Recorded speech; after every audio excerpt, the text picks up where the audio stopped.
Hi viewers, welcome to my video lesson.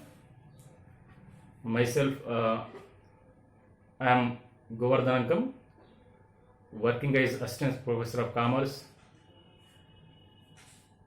SKNR Government Arts and Science College, Chagityal, Telangana. Today, in this my video lesson, I am going to discuss financial accounting. The subject name is financial accounting. It is for become first year or first semester students. In this video lesson, I am going to discuss two important topics from financial accounting. The first topic I want to discuss with you, that is classification of accounts.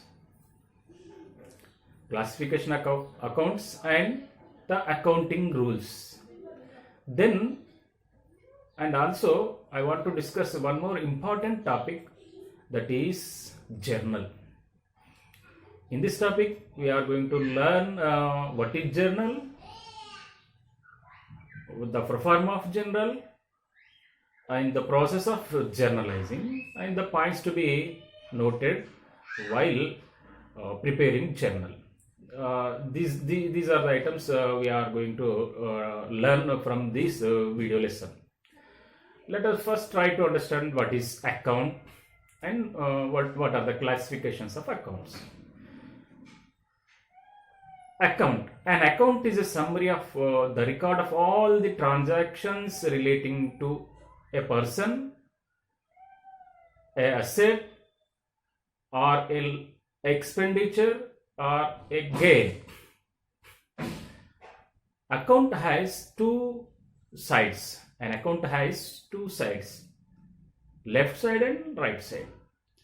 The left side of the account is called debit side. The right side of the account is called credit side. Here, in the business firm, there are many different kind of activities may be taken place in the business. Any kind of business, definitely they has to hold different kind of assets. They have deals with different kind of persons. They have to deal with the different kind of organizations in the society. And definitely the business organizations has to meet different kind of expenditures, and definitely they earn incomes like interest, commission, likewise. So all these business transactions are recorded in the books of accounts in the form of accounts. All the transactions taken place in a business organization, a firm, are recorded in the books of accounts in the form of accounts. So that's why the classification of accounts is most important. Here the accounts are broadly classified into two heads. The accounts are broadly classified into two heads. The first one is personal accounts, and the second one is impersonal accounts, and the later one again subdivided into two. That means the impersonal accounts again subdivided into two. They are real account and nominal accounts. So here accounts are classified three categories. So we have three kinds of accounts to record all the business transactions in the books of accounts. They are personal accounts, real accounts, and nominal accounts. Yes, let us go in detail about these accounts. These are the most important accounts every commerce student has to remember and learn, because any kind of transaction taken place in the organizations comes in under the preview of these three accounts only. Any transaction, either it may be related with the personal account or real account or nominal accounts. If any transaction not lies under the preview of these three accounts, it is not considered with the organization. So that's why the accounts are most important to learn every student. Let us discuss in detail about these accounts. As early discussion, we have three accounts. The first account is personal accounts.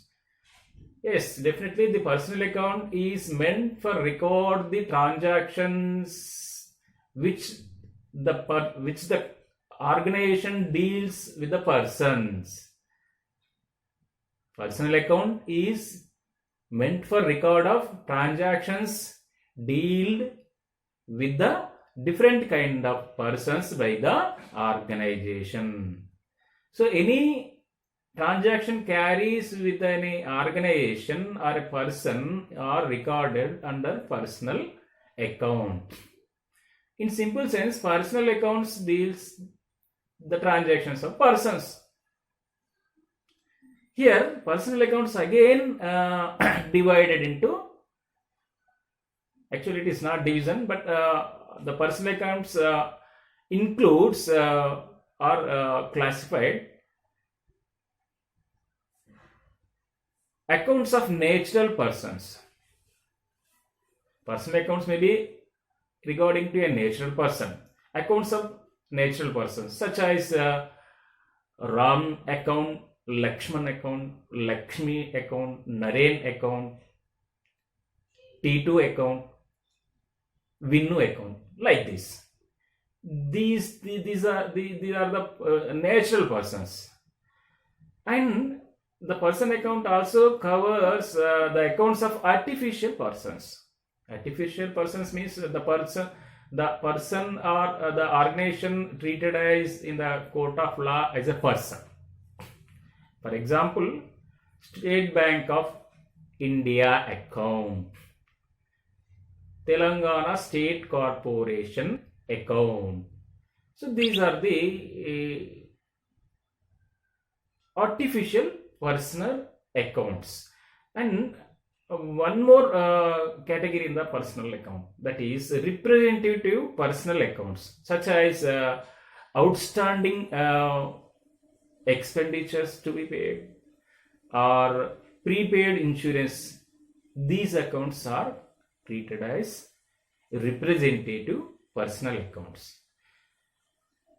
So personal accounts deals with the record of transactions with the persons.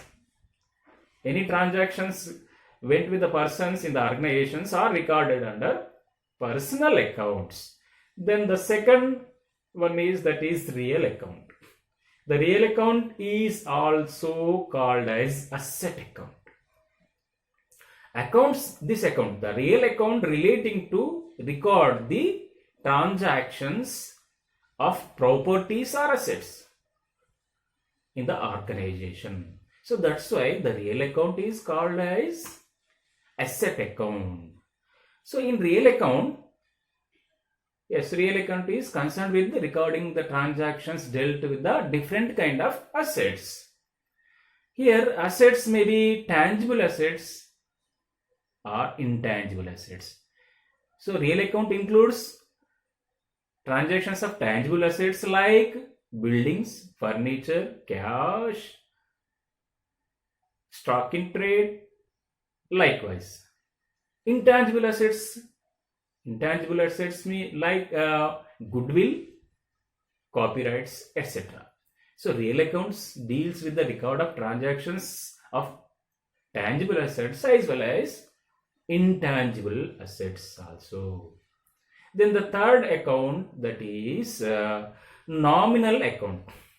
Here the first account, the first category of account is personal account. Yes, persons we can see here, touch them. The second category account is real account. Okay, real account also the assets we can see, we can touch. Other than the personal account and nominal account, there may be so many activities, transactions may be taken place in the organizations. Those transactions recorded under nominal account. Particularly nominal account dealing with the recording of expenses, losses, gains and incomes are called nominal accounts. So nominal account, it is meant for recording the nominal aspects like expenses, losses, gains and incomes of business organization. For example, salary account, rent account, commission account, etc. Stop. Okay, now let us try to learn the basic accounting rules. As we discussed, we have three kinds of accounts, that is personal accounts for recording of persons, real accounts for recording of transactions about assets, and nominal account to record the transactions of expenditures, loss and gains. Then let us try to know the basic accounting rules. To learn, it is most important for commerce students to learn and remember the basic accounting rules. You have three basic accounting rules, that is personal accounting rule, real accounts rule and nominal accounting rule. So as we learn about these basic accounting rules, we can easily journalize all the transactions in the journal, and we can easily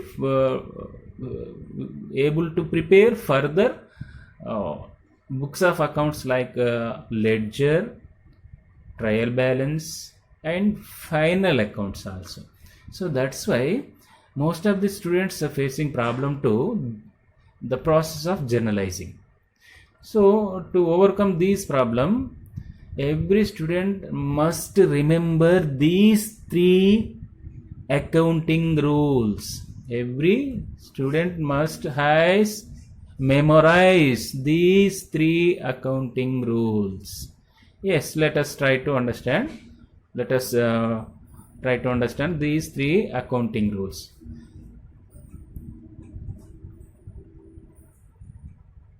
The first, personal accounts. Personal accounts. Debit the receiver, credit the giver. In personal account, the accounting rule, as per the accounting rule for the personal account, if the person receives benefit from the firm is debited. In transaction, if the person receives a benefit from the organization, the person account is debited. So debit the receiver. Receiver means the benefit receiving person, and credit the giver. Credit the giver means the person who gives benefit to the firm in the transaction is credited. So the personal accounts rule is debit the person who receive benefit from the organization and credit the person who gives benefit to the organization. So that's why debit the receiver's account, credit the giver's account. So this is a personal personal account rule.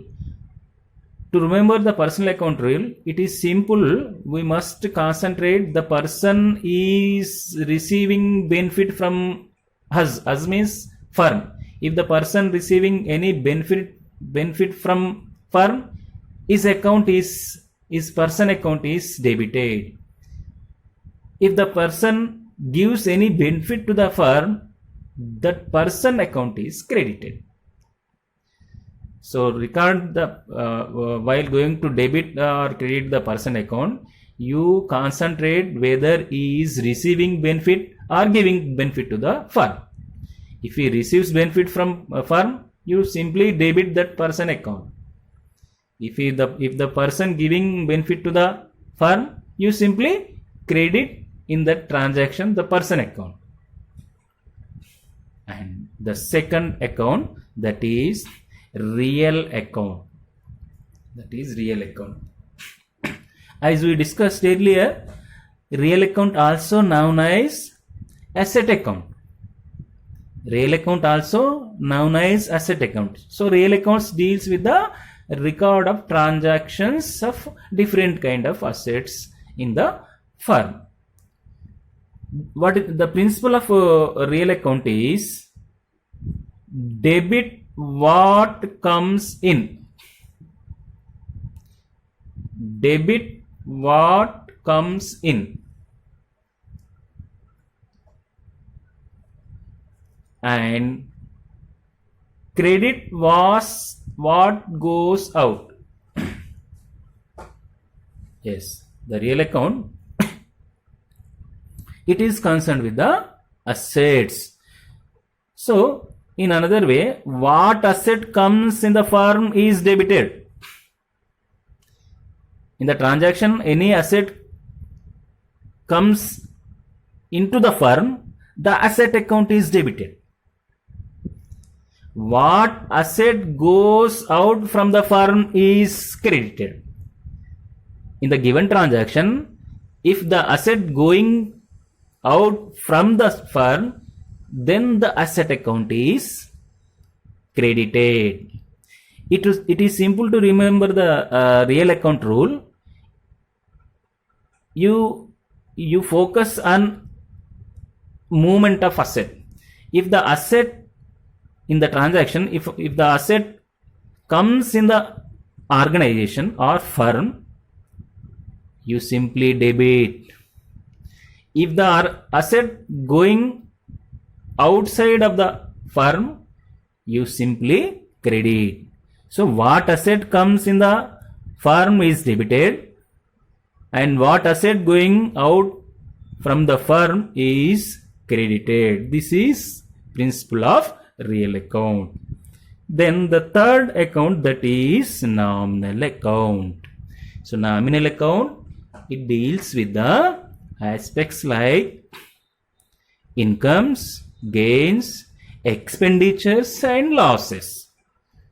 So here all the expenditures and losses are debited.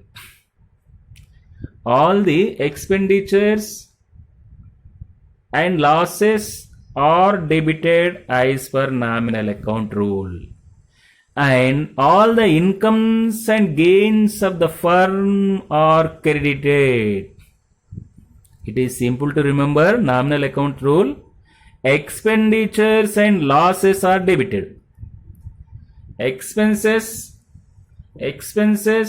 and losses are debited. And incomes and gains are credited. So every student of commerce learning students, particularly first year students of BCom, you must remember these three accounting rules, because we have only three accounting rules, we have only three accounts.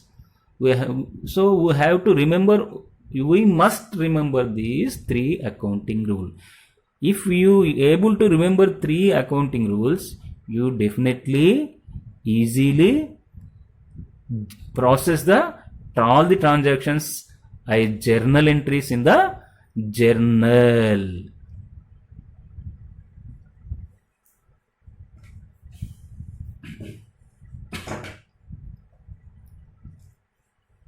Okay, now let us discuss one more important topic.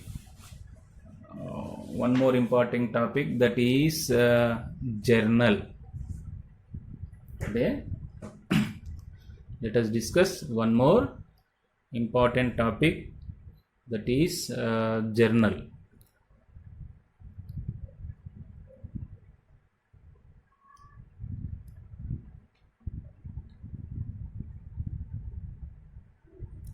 Yes, let us try to understand what is journal.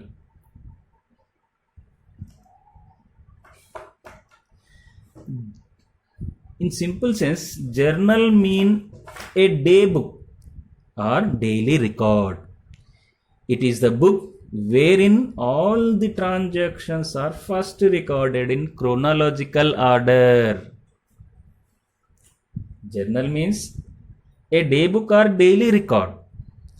All the transactions of a business firm first recorded in chronological order in the journal. In the chronological order means that eyes and when they, the transaction eyes and when they taken place in the organization. So that's why the journal, yes, this is the most important book, and this is the first stage of accounting cycle. Preparation of journal, it is the first stage of accounting cycle. Accounting cycle begins with the posting of transaction size journal entries in the journal and ends with the presentation of final accounts. Final accounts like preparation of trading account, profit and loss account, and balance sheet. So journal, it is the most important books of account for every business concern. So that's why it is a book of prime, original or first entry, as all business transactions are first recorded in the journal. So that's why the journal is also considered as original or first entry, or it is treated as book of prime entry. From journal, the postings are made in the ledger. So this is the base for preparation of all further accounting activities. The information recorded in the journal is the base to prepare ledger, trial balance, and other final accounts. So that's why the journal is treated as FIR. FIR means first information report. So that's why it is the most important book for any business organization. From journal, the postings are made into the ledger. Journal is only subsidiary book, that is the book which is subordinate to the ledger. So journal acts as a subordinate for preparation of ledger accounts. Ledger accounts. So that's why the journal analyzes the various transactions into their debit and credits, so that they could be easily posted to the ledger accounts. In journal, all the business transactions are classified, analyzed, and applied accounting rules, and the transaction divided into debit and credit, and the debit and credit are recorded in the form of entry in the journal book. So this is called as journalizing. So in other words, journal is helpful in the preparation of accounts in the ledger. The process of recording transactions in journal is termed as journalizing. The process of recording transactions in journal is termed as journalize. So preparation of journal is most important. So according taking in the consideration of these information, the accounting process will moves or goes further preparation of other accounts. Now let us try to understand the proforma of the proforma of journal. Yes, here in this slide I am presenting here a proforma. A journal is divided into 5 columns. A journal contains 5 columns. This is the first column. This column, it is to record date of the transaction. This is the first column. It is to record the date of the transaction. And the second column for particulars. And the third column, it is for LF number, that is ledger file number. And the fourth column, that is debit amount, and fifth column, that is credit amount. In first column, the transactions date is recorded, and this is the important column. This is the important column, that is particulars column. This is the proforma. You observe it. Here the space for date is taken less, and here LF number, the space for this column is also taken less, and amount is taken less, and amount for credit also taken less. But here I took a large space. I provided a large space for to enter the particulars column.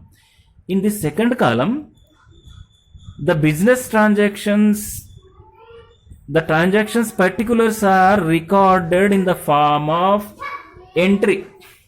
In the form of entry.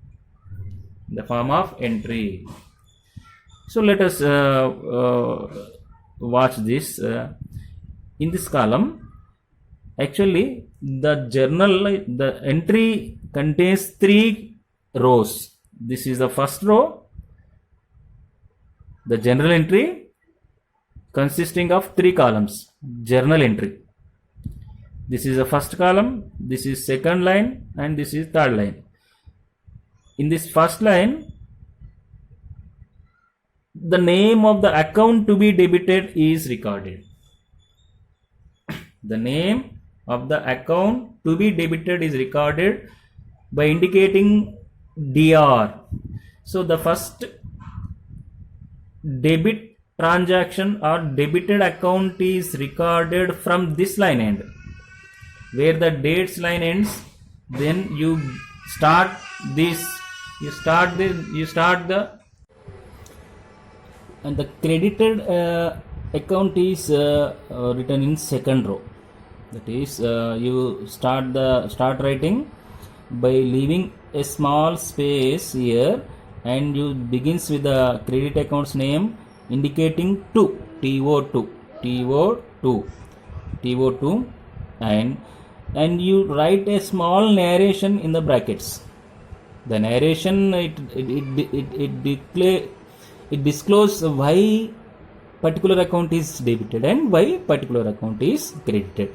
Then you, after entering the debit and credit, you just draw a line from this end to, from this point to this point. Drawing this line indicates the entry, the posting of the general entry is closed. The general entry is closed. So this is the process of writing general entries in the journal particulars column. Then this is called some accounts is debtor to some account. Here some important points let us learn regarding to the journal. Yes, here some important points I am presenting here. What are the important points? let us steps to be required for journalizing. Steps to be required for journalizing. Here, 3 steps to be required for making journal entries in the journal. So what are the first step is? The first step is first ascertain the 2 accounts involved in transaction. First ascertain the 2 accounts involved in the transaction. It should be noted that the account of firm in whose books the transactions is recorded should not be taken into account, as the entry is passed in the books of that firm. Only the accounts of other persons with whom the firm deals should be taken into account. Yes, we must remember that. First ascertain what the true accounts are involved in the given business transaction. And the second step, that is then see the nature of the accounts. After identifying the 2 accounts in the affected 2 accounts in the transaction, then you identify what is the nature of accounts involved in the transaction, whether it is a personal account, a real account, or a nominal account.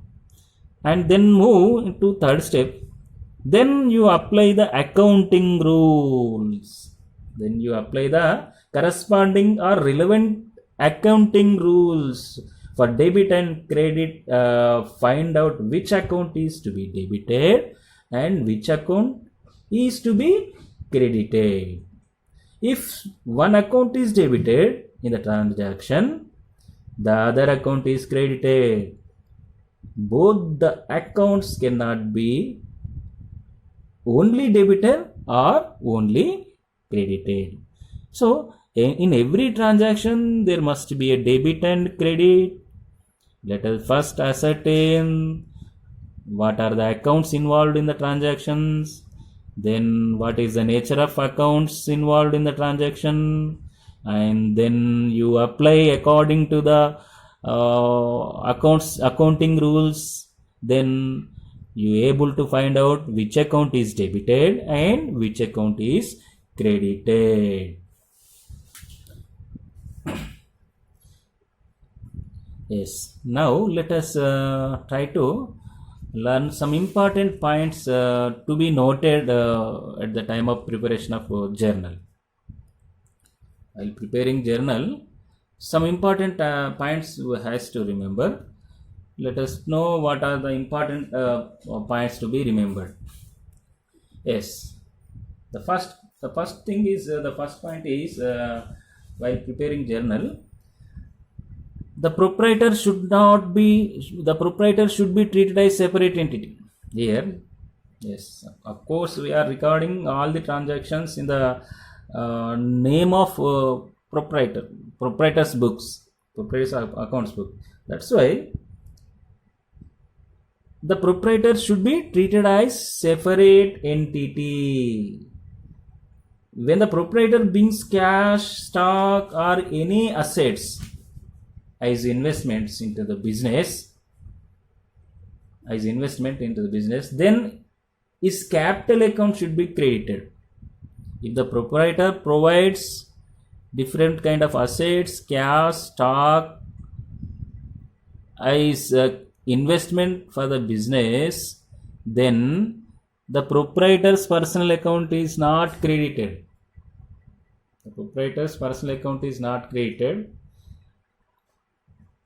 You have to credit the capital account.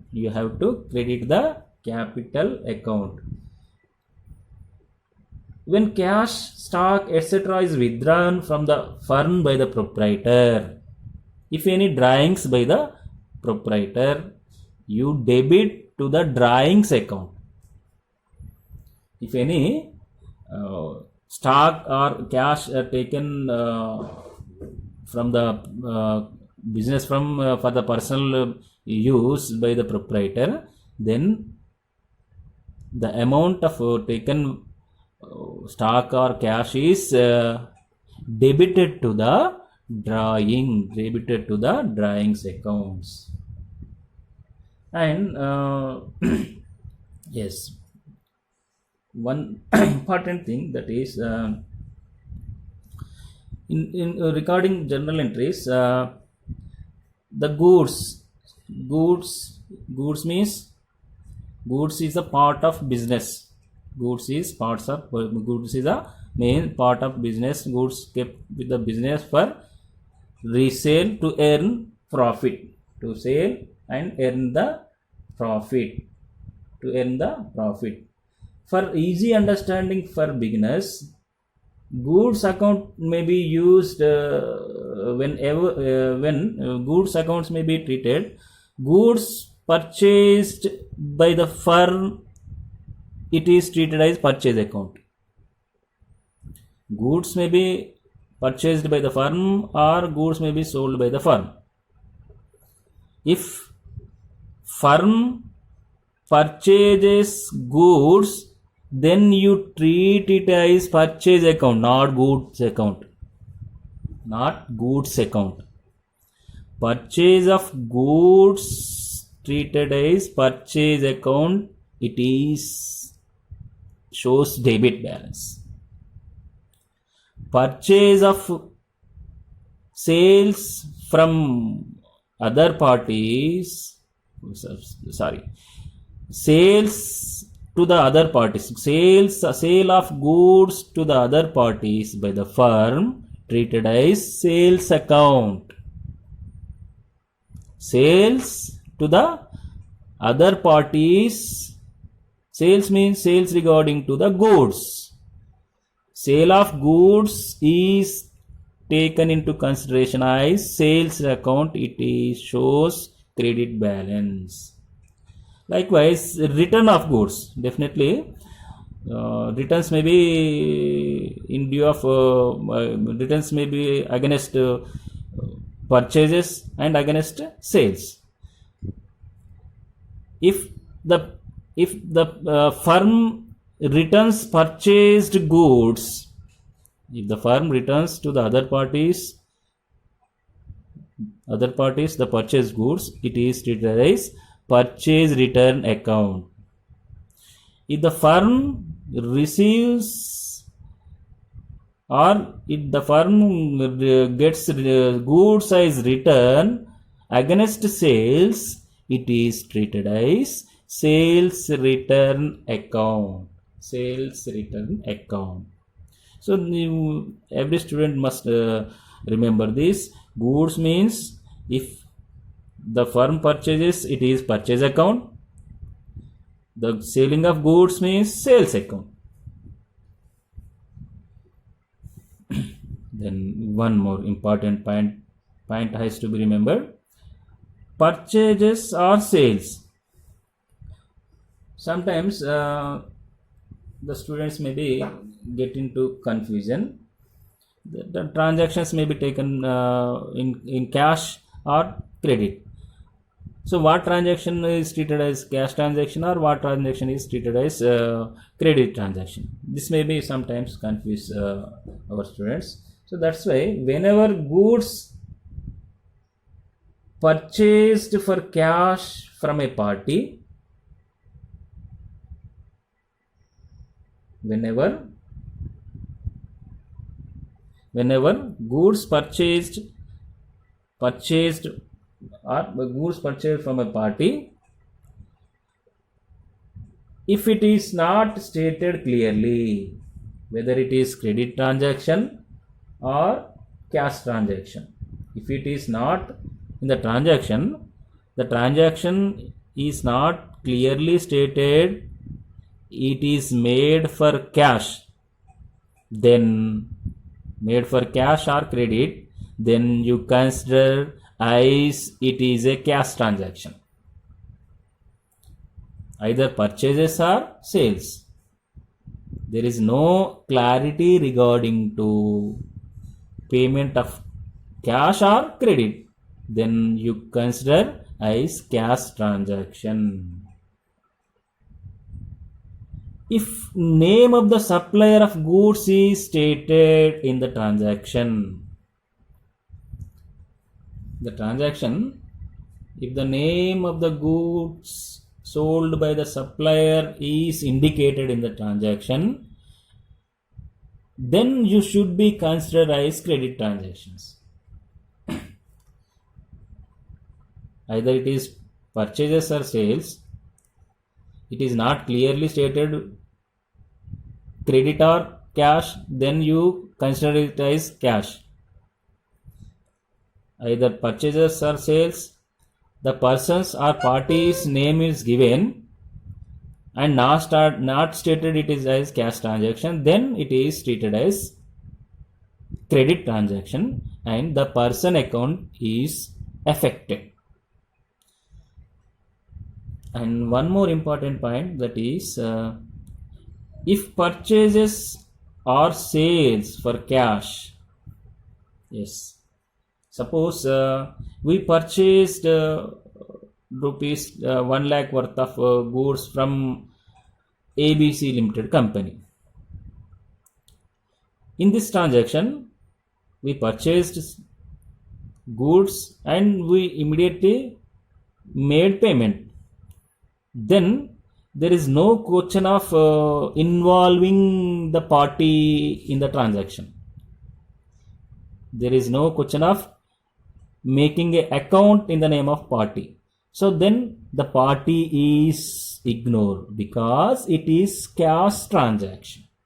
In cash transactions, the parties is the after making payment, it is not we are not at all concerned with the party. Let us ignore the party or a person. Cash paid against, one more important point, that is cash paid against any expenditure to any person, then also person account is ignored. Suppose salary is paid to Lakshman. Here Lakshman is not important because salary is an expenditure. In the name of salary, an amount of cash is going from the firm. So that's why any payment made against expenditure to the any person, the person account is not affected. So that's why person account is ignored. Likewise, any amount received as income from any person, then also the person account is ignored. Suppose rent received from Shankar. Here we received an amount of rupees 1000 as rent. So we received cash in the name of rent. So there is no any need to maintain any account in the name of a person. So here also the person account is ignored. Okay, today's in our video lesson we are discussed about classification accounts. We identified 3 categories of accounts: personal accounts, real accounts, and nominal accounts. We also learned the important accounting rules of these 3 accounts, and we learned journal, the importance of journal, journalizing process, and the proforma of journal, and what are the steps involved in the preparation of journal, and the important points to be noted while preparing the journal. Thank you.